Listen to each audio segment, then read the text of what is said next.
Diante desse cenário todo, político, social, a gente recebe nosso primeiro entrevistado, nossa primeira companhia aqui no Brasil TVT, que é o governador do Maranhão, Flávio Dino. Seja muito bem-vindo, governador. Boa noite, Thalita. Um prazer falar com você também, saudar o Cosmo, todos os telespectadores desse grande projeto que é a TVT, também os ouvintes da Rádio Brasil Atual. Uma alegria poder conversar com vocês, com todos aqueles que nos acompanham, também os internautas, nesse momento de enormes problemas da conjuntura brasileira que exigem reflexão e ação transformadora. Estou à disposição de vocês.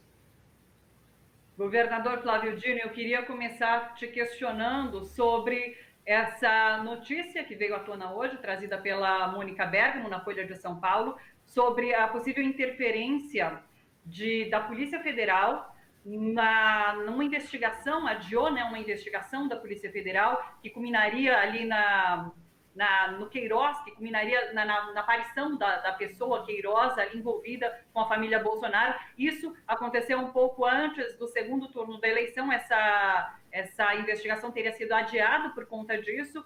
Jair Bolsonaro venceu a eleição nesse momento, em 2018, e agora a oposição já tem questionado se seria possível levar uma acusação ao Tribunal Superior Eleitoral para fazer um questionamento em relação à eleição de 2018. Eu quero saber como que você vê essa denúncia que foi feita hoje, que foi trazida pela Folha de São Paulo, como que você vê e o que pode sair daí. Por favor, governador. Eu considero que há um grave problema na vida institucional brasileira que se caracterizou nos últimos anos, qual seja o fato de instituições, órgãos de Estado que deveriam guardar uma maior imparcialidade em relação à luta política e partidária e estarem progressivamente se envolvendo no dia a dia da luta política e até decidindo o resultado de eleições. Vimos isso em relação a sentenças judiciais, vazamentos seletivos. Estamos vendo, lamentavelmente, isso em relação às Forças Armadas, que estão assumindo a direção do governo Bolsonaro. Infelizmente, há agora esta gravíssima acusação em relação à Polícia Federal. O Sérgio Moro já havia feito algumas acusações há algumas semanas de tentativa de instrumentalização política, partidária da Polícia Federal, e agora temos esse fato novo em que há uma afirmação, e é importante lembrar, juridicamente falando, se trata de uma delação, portanto, um meio de prova, deve ser apurado. É claro que é necessário examinar outros indicadores, outras provas, mas sem dúvida o depoimento desse senhor, desse empresário do Rio de Janeiro, é um indício poderoso que deve sustentar uma investigação não só no âmbito policial, como também pelo próprio Ministério Público e pela Câmara, pelo Senado, por intermédio das chamadas CPIs, uma vez que, evidentemente, todos os telespectadores e ouvintes sabem que a Polícia Federal não pode investigar ou deixar de investigar alguém ou um fato, tendo em vista interesses eleitorais, que A ou B vençam ou percam uma determinada eleição. Então, isto, sem dúvida, constitui um vício no processo eleitoral que deve ensejar esta investigação. Governador, aqui Cosmo falando, boa noite para o senhor. No momento que o Brasil vive um momento tão complicado por conta dessa pandemia do coronavírus, milhares de vidas sendo ceifadas, mortas diariamente, e a gente vê o chefe da nação com um comportamento totalmente que vai contra o que prega a Organização Mundial de Saúde, as autoridades sanitárias e autoridades médicas. Governador, o senhor foi juiz, como que o senhor está encarando tudo isso? Como o senhor consegue ver e enxergar essas atitudes do presidente da República? Lembrando que hoje, e mais uma vez, o presidente Jair Bolsonaro foi à rampa do Palácio do Planalto, foi falar, dialogar com apoiadores, causando mais aglomerações no momento em que todo mundo pede às autoridades de saúde, pelo isolamento social, que as pessoas evitem aglomerações por conta da contaminação do coronavírus. Como o senhor enxerga tudo isso, governador? Boa noite. Cosmo, infelizmente, o Bolsonaro é o principal aliado do coronavírus no Brasil. Uma vez que, desde o início, ele tem sabotado, dificultado, obstaculizado a aplicação das medidas universalmente preconizadas de prevenção. Ele promove semanalmente agora esses desfiles exóticos na esplanada dos ministérios em Brasília, fazendo com que haja aglomerações.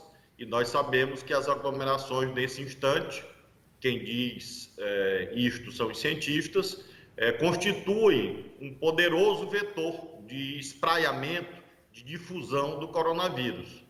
Além disso, chama atenção para que essas marchas semanais têm se transformado em agressões reiteradas a valores constitucionais fundamentais, entre os quais destaco a liberdade de imprensa, uma vez que hoje houve uma nova agressão a uma jornalista, e isto está diretamente conectado a esses terríveis episódios que se repetem diariamente na porta do Palácio da Alvorada, e houve também a defesa, a apresentação de teses de fechamento do Congresso, de fechamento do Supremo.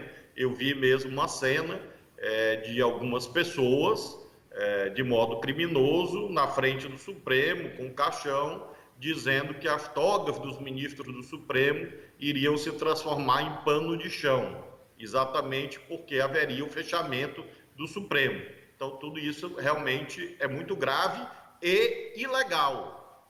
Faço questão de frisar isso. Tudo isso viola as leis e, para espanto geral, até agora nada é feito para conter esses desfiles que são a favor do coronavírus e contra a democracia.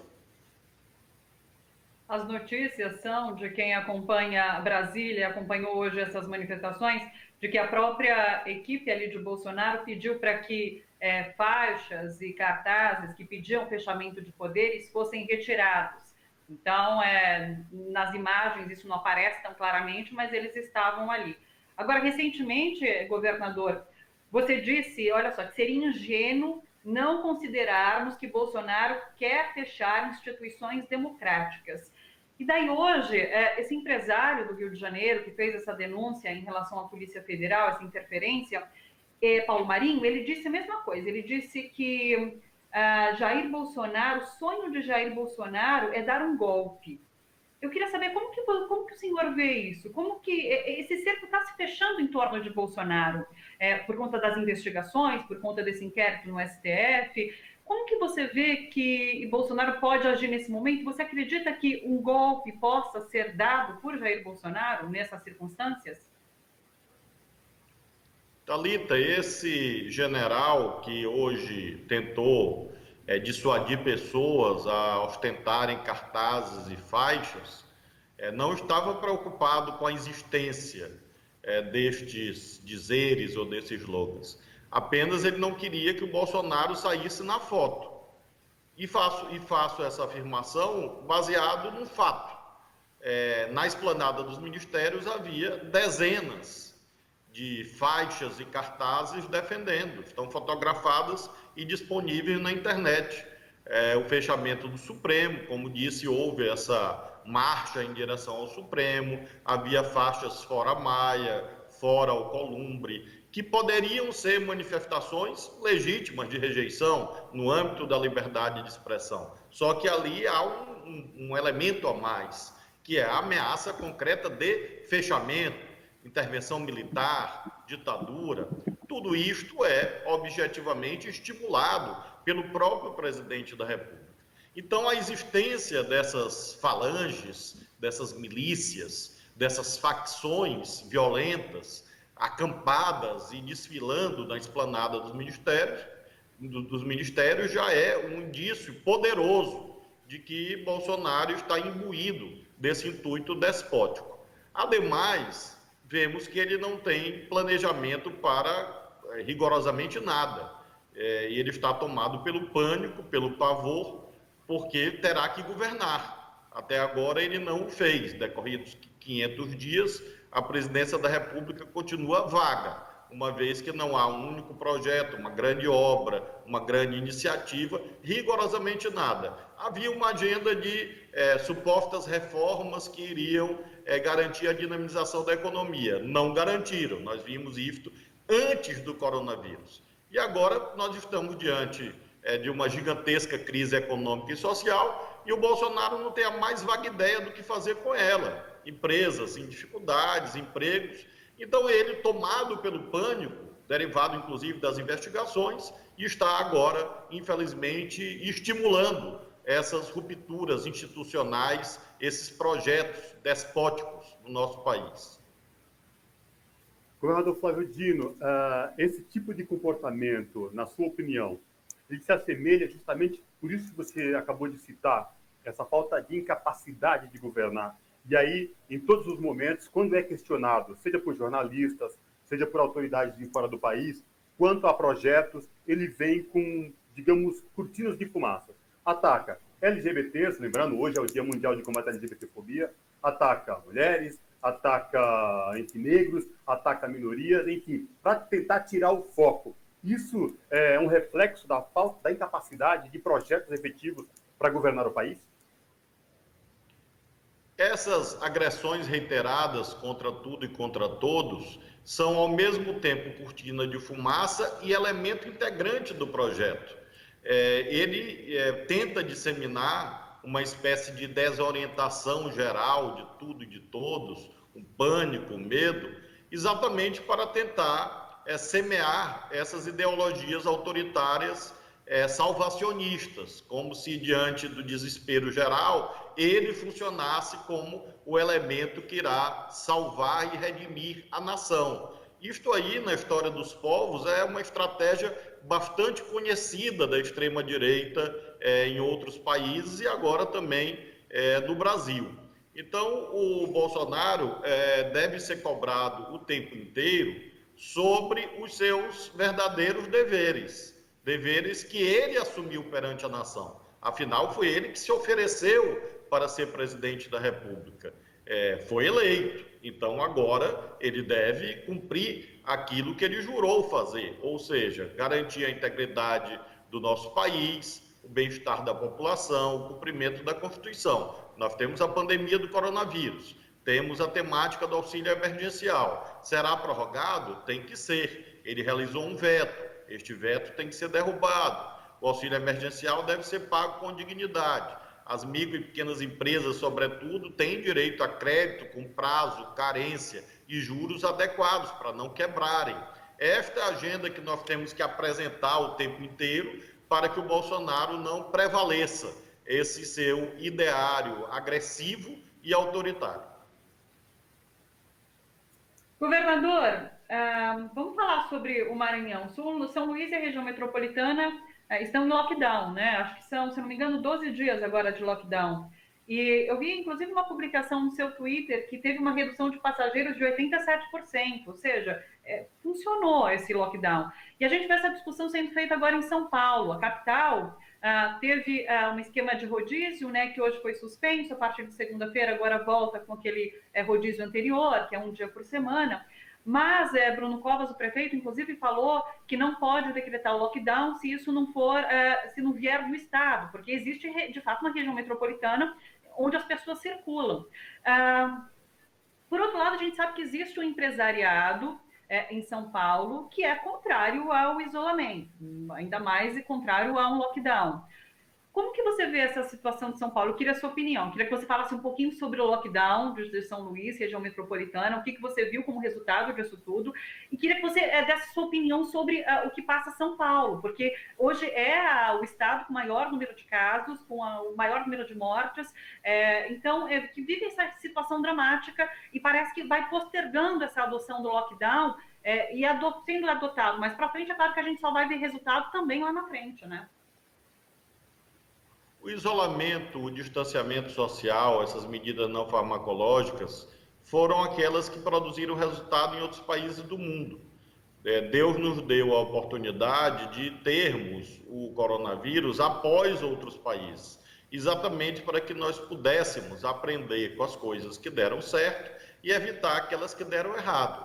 Por exemplo, a Itália postergou o isolamento, colheu um número terrível de óbitos, de sofrimentos, assim como também a Suécia, que ficou numa posição mais desfavorável em relação aos seus vizinhos. Por outro lado, países que rapidamente adotaram medidas de distanciamento social, a exemplo de Portugal, obtiveram números mais moderados. Então, nós temos que utilizar isto a despeito dessas pressões indevidas e, às vezes, até artificiais, porque eu só acredito de verdade que um empresário, por exemplo, é contra o distanciamento social no momento em que ele for pessoalmente abrir o seu estabelecimento, a sua empresa. Porque é muito fácil você dizer que é contra, mas você ficar em casa e os outros têm que ir. Então, eu só acredito vendo. Então, a pessoa tem que ir pessoalmente. Na hora que ela for pessoalmente, estiver lá no balcão, você vai dizer, bom, esse realmente acha que o isolamento não deve ser feito. O que nós observamos aqui, de um modo geral, no país, é que nós estamos ainda numa trajetória ascendente. Há uma expectativa, aqui falo da região metropolitana de São Luís, de que nas próximas semanas nós vivamos o chamado platô, que é a estabilização que antecede o declínio. Vamos ver, estamos observando, adotamos todo esse cardápio, todo o acervo disponível, exatamente para que nós pudéssemos colher esse resultado. Estamos observando, temos alguns números que autorizam um certo otimismo, mas não há dúvida que o quadro ainda é gravíssimo, não só na região metropolitana de São Luís e outras regiões do Maranhão também. Em nível nacional, temos Rio, São Paulo, Norte e Nordeste, de um modo geral, ainda no momento de muita dificuldade. São vidas perdidas, são profissionais de saúde, uma situação às vezes dramática. Então nós temos que ter muito respeito por tudo isso, ignorar às vezes as pressões, certos desvarios ideológicos. Eu digo sempre, a pessoa pode acreditar que a Terra é plana. O fato dela acreditar nisto não causa nenhum prejuízo. Agora, ela dizer que não acredita no coronavírus, ela está pondo em risco a saúde de milhões de pessoas. Então é diferente. A pessoa pode ter uma crença exótica que seja inofensiva, como esta da Terra ser plana, mas ela não pode dizer que uma doença desta, gravíssima, que não há vacina, não há remédio, é uma gripezinha, porque os fatos aí estão. Então nós temos que ter firmeza, um alinhamento com o conhecimento científico, exatamente para sermos coerentes. Não significa dizer que nós queiramos que as atividades públicas e privadas fiquem fechadas para sempre. Claro que não. Eu estou aflito com isso. Eu tenho filhos em idade escolar, eu tenho pai e mãe idosos. Eu quero que as atividades se normalizem o quanto antes, mas não a qualquer preço, porque o preço de vidas humanas é um preço muito alto para nós pagarmos. Ninguém deve pagar para ver. Nós não podemos correr risco com algo de tão sagrado, de uma dignidade única, que é uma vida. Uma vida já é um bem supremo, que justifica muitos sacrifícios, todos os sacrifícios possíveis.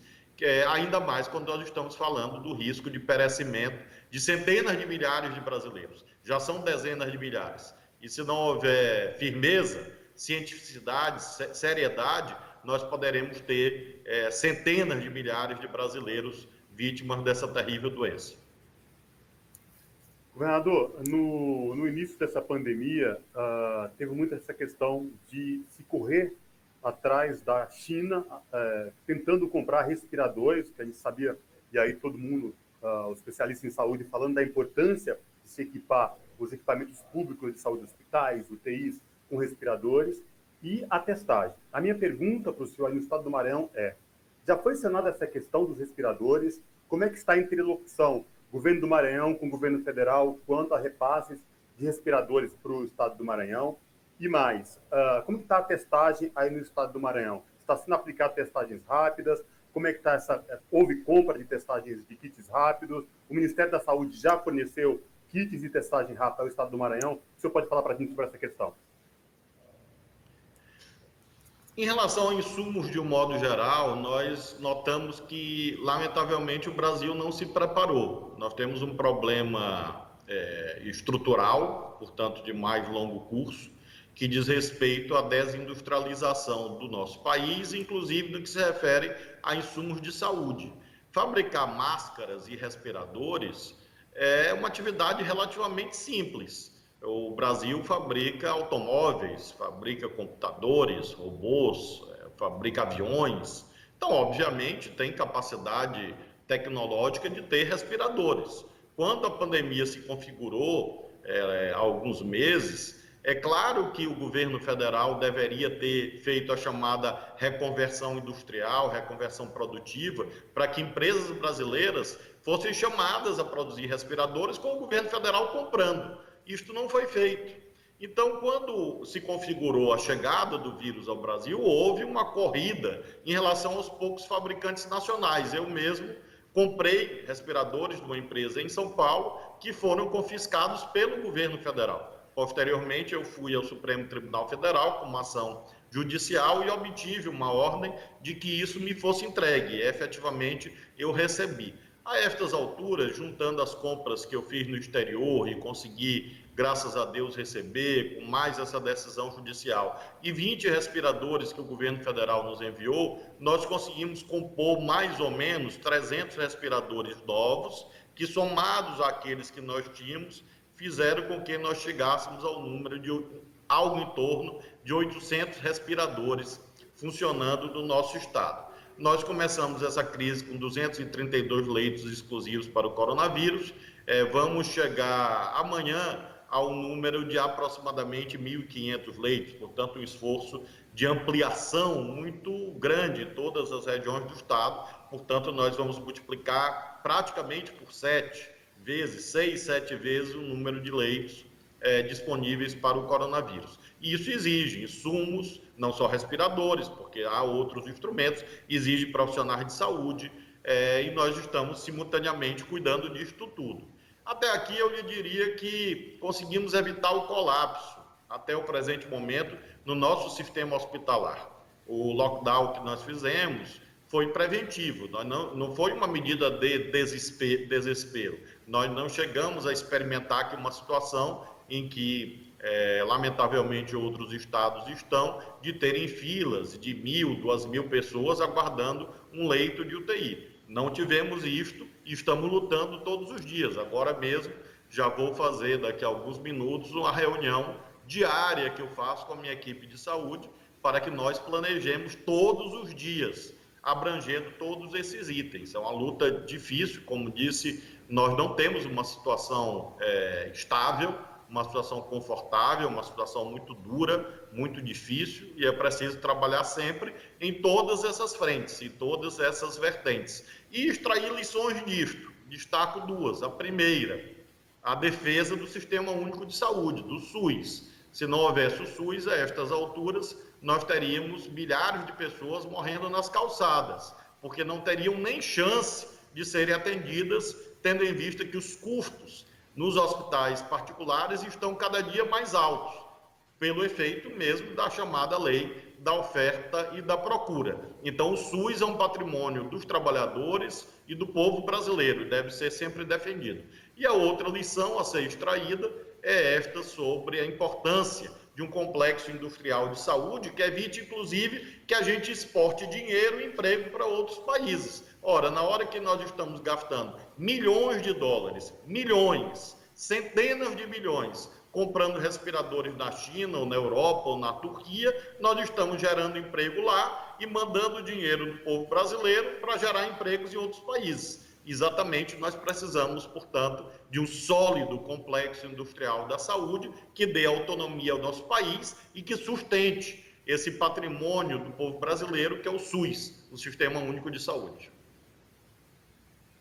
Governador, na sexta-feira, Marcelo Freixo anunciou a renúncia às eleições municipais no Rio de Janeiro, né? E você publicou no Twitter, você publicou assim: acredito que seu gesto de renúncia à candidatura deve ser lido como um convite à unidade do nosso campo, o campo progressista. Não se pode minimizar o golpismo entranhado no poder.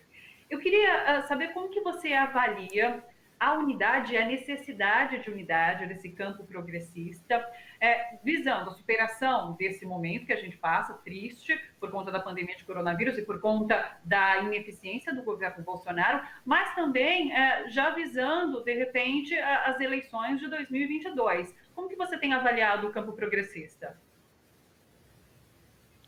Eu tenho a visão segundo a qual esta união ampla é uma imposição da conjuntura. Nós vivemos uma defesa, uma posição de defensiva estratégica praticamente desde 2013, quando perdemos concretamente o debate acerca das chamadas jornadas de junho, que se voltaram objetivamente contra a esquerda que governava o país naquele momento. E nós tivemos, a partir daí, uma sucessão de dificuldades e retrocessos, até chegarmos à culminância dessa defensiva estratégica, que é exatamente a investidura, pela primeira vez na vida brasileira, pelas urnas, de um extremista de ultradireita na presidência da República, e que governa segundo um ideário, sem dúvida, de extrema-direita.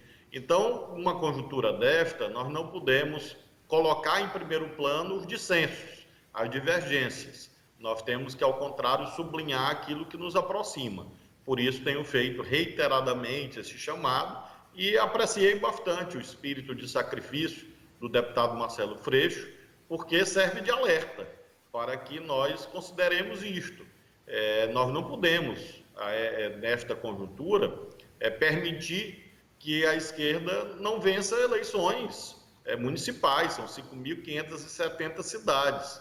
É algo que incide diretamente sobre a qualidade de vida do povo. Além de tudo, é um termômetro acerca das eleições gerais de 2022. E mesmo funciona como uma barreira de contenção aos intuitos autoritários do Bolsonaro. Então, é muita coisa em jogo. E defendo que, ou em primeiro turno, ou em segundos turnos, nós produzamos essa aliança ampla, inclusive, se for necessário e cabível, para além da esquerda, a fim de defender a democracia.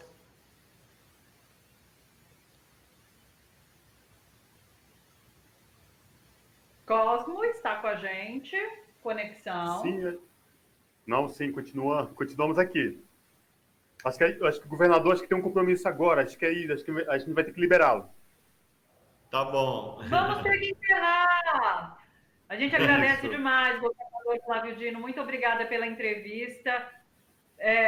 Parabéns pelos resultados que você conseguiu no Maranhão. E a gente segue, de repente, numa próxima entrevista, então, num outro dia. Obrigada, governador.